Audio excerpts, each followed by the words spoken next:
na jamii. Na sio mtu mmoja, the entire family is wiped out by road accidents. Why? Because mwenye alikuwa amepanda hiyo bodaboda achachukua jukumu lake yeye mwenyewe.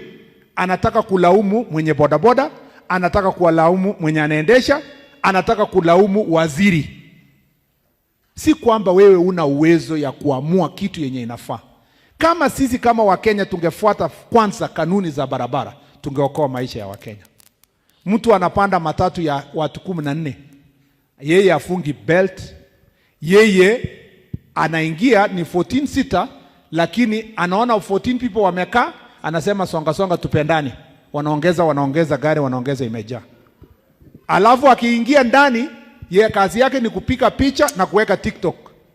Anasema waziri wa barabara ako wapi? Na wewe mwenye uko hapa ulikuwa unapika picha, wewe uko wapi? Na unaendelea kupanda hiyo gari. Mwingine anapanda gari, amepata huko ndani ya hiyo matatu, dereva ni mlevi. Wewe unaona tu ananuka ulevi.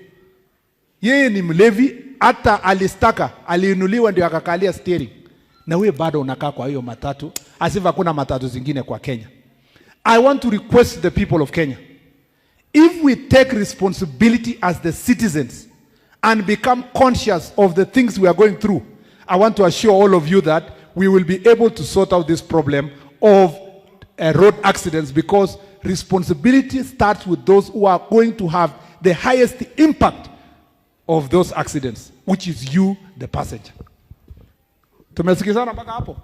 Najua mpendi kwa sababu ni afadhali kublame waziri. Waziri yako wapi?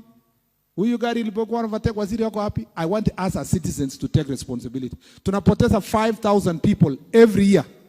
Watu 5,000 wenye wako miaka ya ile young age, most of them, kwa mambo ya ajali.